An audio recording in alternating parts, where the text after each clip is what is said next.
Sir, trolls వల్ల చాలా మంది బాధితులు బాధపడాల్సి వస్తుంది. కొన్ని సందర్భాల్లో ప్రాణాలు కూడా కోల్పోయే సందర్భాలు ఉన్నాయి. సో రీసెంట్ గా చూసుకుంటే గీతాంజలి గారు ట్రైన్ కింద పడి చనిపోయిన సందర్భం కూడా మనకు తెలిసిన విషయమే. అది ట్రోల్స్ వల్ల జరిగిందని కూడా తెలిసిందే. సో ఇలాంటి ట్రోల్స్ వల్ల బాధితులు చాలా మంది కనుమరుగైపోతున్నారు, బాధితులు ఫేస్ చేయాల్సి వస్తుంది. ఇలాంటి సందర్భంలో కోర్టులో ఎలాంటి సెక్షన్స్ అమల్లోకి వస్తాయి సార్? ఒకటండి, ట్రోల్స్ వల్ల చనిపోతున్నా అనేది అది కరెక్ట్ కాదండి. అంటే ఎస్పెషల్లీ గీతాంజలి విషయంలో మాత్రం, ఎందుకంటే నేను ఆ కేసు స్టడీ చేశాను. అయితే అది అన్ఎక్స్పెక్టెడ్ గా జరిగిన train accident, 7th train accident జరిగింది. అన్ఎక్స్పెక్టెడ్ జరిగిన దాన్ని, అయితే అక్కడ జరిగింది ఏంటంటే ఆ అమ్మాయి ఒక ఫంక్షన్కి వెళ్ళింది. ఆ ఫంక్షన్ లోని ప్రభుత్వం ఇచ్చిన పథకాలు తీసుకోవడానికి వెళ్ళింది. తీసుకొని ఆవిడకి సంతోషం అనిపించి ఆవిడ బాధ ఏదో చెప్పింది. గవర్నమెంట్ వాళ్ళు అడిగారు, ప్రెస్ వాళ్ళు అడిగారు. అడిగితే ఆవిడ సంతోషం వ్యక్తపరిచింది. ఎందుకంటే అప్పటి వరకు తనకి ఇల్లు లేకుండా ఉంది, ఇల్లు నాకు వచ్చింది. తను ఒక్కొక్కరి మీద ఒక్కొక్కరికి అభిమానం ఉంటుంది. ఆ అభిమానం కొలిది ఆవిడ చెప్పింది. దాన్ని తప్పుగా తీసుకోవడం అనేది కరెక్ట్ కాదు. కొంతమంది ఇది లేదు, ఇన్ని సంవత్సరాలు ఇస్తే అన్ని సంవత్సరాలు చేశారని ఆయనకు అనవసరం. ఆవిడ సంతోషం ఆవిడ చెప్పింది. ఆవిడ మీద అభిమానం ఉంది, ఒక వ్యక్తి మీద ఆయనకు అమ్మాయికి అభిమానం ఉంది. ఆ అభిమానం కొలది ఆవిడ చెప్పింది. అది తప్పు కాదు. ఇప్పుడు నాకు ఒక వ్యక్తి మీద అభిమానం ఉంటుంది, ఆయన నేను పొగుడుతాను, ఏ విధంగానే పొగుడుతాను. నాకు ఎందుకంటే ఆయన వల్ల నాకు లాభం చేకూరింది కాబట్టి నేను పొగుడుతాను, అది తప్పు కాదు.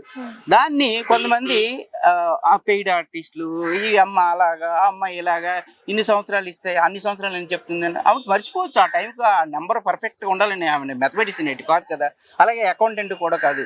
ఆవిడ సంతోషం అలా చెప్పింది. దాన్ని తప్పుగా స్క్రోల్ చేయడం అన్న వ్యక్తి తప్పది. అటువంటి వ్యక్తిని మాత్రం తప్పనిసరిగా అరెస్ట్ చేయాలండి.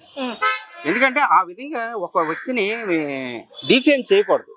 ఒక్కొక్కసారి ఈవెన్ మా లాయర్లు అయినా, చార్టెడ్ అకౌంట్లు అయినా, మ్యాథమెటిషియన్స్ అన్నీ కూడా ఒక్కొక్క టైంలో నెంబర్ సరిగ్గా గుర్తుకు రాకపోవచ్చు, చెప్పవచ్చు. దాన్ని అదే ఒక తప్పు కింద చూపించి, పెద్ద భూతత్వంలో చూపించి ఆ అమ్మాయిని మానసికంగా ఇబ్బంది పెట్టడం అనేది తప్పు. అటువంటి వ్యక్తుల్ని తక్షణమే అరెస్ట్ చేయాలి. అలాంటి వాళ్ళకి ఒకవేళ శిక్ష ఎన్ని సంవత్సరాలు పడుతుంది? డిపెండింగ్ అపాన్ ద సిచ్యువేషన్, అంటే సివియారిటీని పెట్టి ఉంటదండి. ఒకే సెక్స్ ప్రతిదానికి ఒకటి ఉండదండి, సివియారిటీని పెట్టి ఉంటది. ఆ అమ్మాయికి ఒక చిన్న దెబ్బ తగిలింది అనుకోండి, ఒక 6 ఉంటది.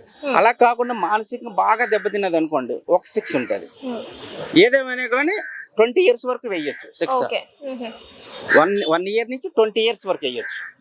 ఆ విధంగా ఆ అమ్మాయి తాలూకా సైకలాజికల్ దీన్ని వీళ్ళు ఒక గేమ్ లాగా ఆడుకొని ఒక తప్పుగా చూపించారు అమ్మాయిని. కానీ ఆమె భర్త కూడా అదే అన్నారు కదా సార్, 2-3 సార్లు ఫోన్ కాల్స్ వచ్చాయి, బెదిరింపు కాల్స్ వచ్చాయి. ఇలా అంటే ట్రోల్స్ వల్ల నా భార్య మానసికంగా చాలా బాధపడ్డారు, దానివల్ల ఇలా జరిగింది అని కూడా చెప్పిన సందర్భం ఉంది. సో అలాంటప్పుడు మీరు అంటే పార్టీని ఉద్దేశించినట్టుగా మాట్లాడారు, అలాంటప్పుడు ఏమంటారు? ఆ భర్త ఎవరైతే ఉన్నారో ఆ భర్త ఇమీడియట్గా వెళ్ళి పోలీస్ స్టేషన్కి వెళ్ళి కంప్లైంట్ పెట్టాలండి. ఇలాగ పలానా వ్యక్తి మా ఆవిడ పైన ఇలా స్క్రోల్ చేశారు, దానికి ఆవిడ మానసిక పరిస్థితి పాడైపోయింది, వీళ్ళు ఇలా చేయడం వల్ల ఈ తట్టుకోలేకపోయి ఇటువంటి ఏదో ఆలోచించుకుంటూ వెళ్తుంటే ట్రైన్ గుద్దేసింది. వీళ్ళు ఇది చేయడం వల్ల అమ్మాయి మైండ్ డైవర్ట్ అయిపోయి ఏం చేయాలో పరిస్థితి వెళ్ళడంతో అలా వెళ్తుంటే ట్రైన్ అకస్మాత్తుగా గుద్దింది. ఎందుకంటే వీళ్ళు చేసిన అరాచక చర్యని వల్ల మా భార్య పోయింది కాబట్టి వాళ్ళపై చర్య తీసుకోండి అంటే దానిపైన పోలీసులు వెళ్ళి ఇన్వెస్టిగేషన్ చేసి ఈయన ఇచ్చిన కంప్లైంట్ కరెక్టా కాదా అని చూస్తారు. తర్వాత ఏవైతే స్క్రోల్స్ అయ్యని అన్నాడో ఆ స్క్రోల్స్ కూడా వెరిఫై చేస్తారు. అంటే వాళ్ళు ఈ అమ్మాయి ఏం చెప్పింది, వాళ్ళు ఏం కామెంట్ చేశారు అన్ని చూస్తారు.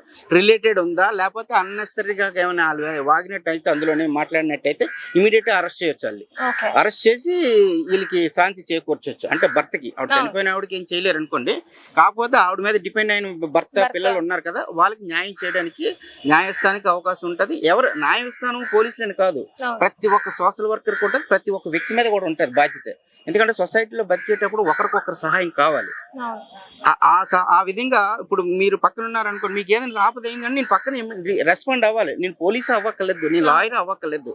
ఒక వ్యక్తిగా, మానవతావాదిగా మీరు రెస్పాండ్ అయ్యి ఇలా చేయడం తప్పు, అలా కామెంట్ చేయకూడదు. అమ్మాయి సంతోషం ఆ అమ్మాయి వ్యక్తపరిచింది, అది తప్పు కాదు.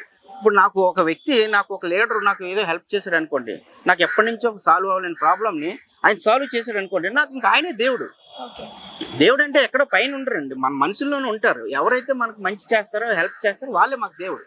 అలాగే అమ్మాయికి పొలిటికల్ లీడర్ తాలూకా వ్యక్తి ఈయనకి హెల్ప్ చేశాడు, ఇల్లు ఇచ్చారని చెప్పేసి ఆనందంగా చెప్పుకుంది ఆవిడ, లేదా పెన్షన్ ఇచ్చారని ఆనందంగా చెప్పుకుంది. అది తప్పు కాదు. దాన్ని వక్రీకరించడం అనేది తప్పు. సో ఇలాంటి వాళ్ళకి 20 సంవత్సరాల వరకు శిక్ష 1 పడుతుంది. సంవత్సరం నుంచి 20 సంవత్సరాల వరకు వేయొచ్చు. ఎందుకంటే ఆవిడ చనిపోయింది కాబట్టి. అవును. చనిపోకుండా ఉంటే 1 ఇయర్ నుంచి 3 ఇయర్స్ వరకు వేస్తారు. చనిపోయింది కాబట్టి అంటే యాక్చువల్ మన ఇండియన్ లా ప్రకారంగా 14 ఇయర్స్, హైయెస్ట్ 14. ఇప్పుడు రీసెంట్ గా మనం అమెండ్మెంట్స్ అయ్యాయి కదా, దాంట్లో అమెండ్మెంట్స్ 20 సంవత్సరాల వరకు కూడా సెక్స్ వేయొచ్చు అని చెప్పేసి మన భారతీయ పీనల్ కోడ్ చెప్తుంది అనమాట. కావున ఆ విధంగా వెళ్ళి ఎవరైనా కానీ ఈ అమ్మాయిని గీతాంజలి ఒకరే కాదు, ఎవరినైనా సరే ఎవరి భావాలు వాళ్ళు వ్యక్తపరచుకోనండి. ఎందుకంటే రాజ్యాంగం కల్పించిన హక్కు ఏంటంటే భావ వ్యక్తీకరణ. మన మనసులో ఏది ఉందో దాన్ని చెప్పుకునే స్వేచ్ఛ మన భారతదేశంలో ఉంది. ఎందుకంటే డెమోక్రటిక్ కంట్రీ ప్రపంచం, అందుకని మన భారతదేశానికి అంత గౌరవిస్తారు.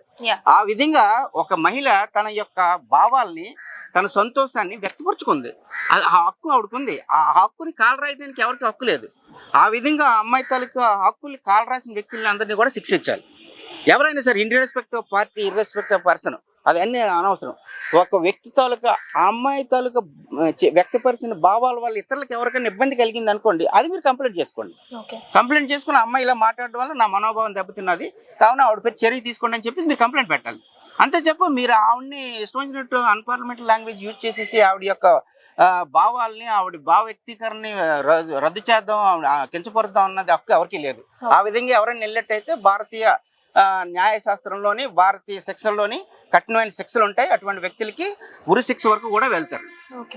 అలాగే ఎక్కువ కాలం శిక్ష కూడా వేయడానికి అవకాశం ఉంటుంది. కావున ఈ గీతాంజలి అనే అమ్మాయికి జరిగిన అన్యాయానికి మాత్రం మేమందరం కూడా విచారిస్తున్నాం. ఎందుకంటే అటువంటి ఒక అమ్మాయి తన భావాన్ని వ్యక్తం చేసిన వ్యక్తిని ఇట్లా చేసినట్టయితే ఇంకెవరు కూడా ఆ విధంగా రాకుండా ఉంటారు. అది అరాచక చర్య. అటువంటి వ్యక్తులు ఎప్పుడో తక్షణం అరెస్ట్ చేయాలని చెప్పేసి మేము భావిస్తున్నాం. అలాగే ఎవరైనా కానీ ఇతరుల వాళ్ళ భావాలను వ్యక్తపరచండి, కానీ ఇతరులకు ఇబ్బంది లేకుండా మీ యొక్క భావాన్ని వ్యక్తపరిచే హక్కు మనకు రాజ్యాంగం కల్పించింది. కాబట్టి రాజ్యాంగాన్ని గౌరవిస్తూ మీరు మీ యొక్క విధుల్ని కంటిన్యూ చేయొచ్చు.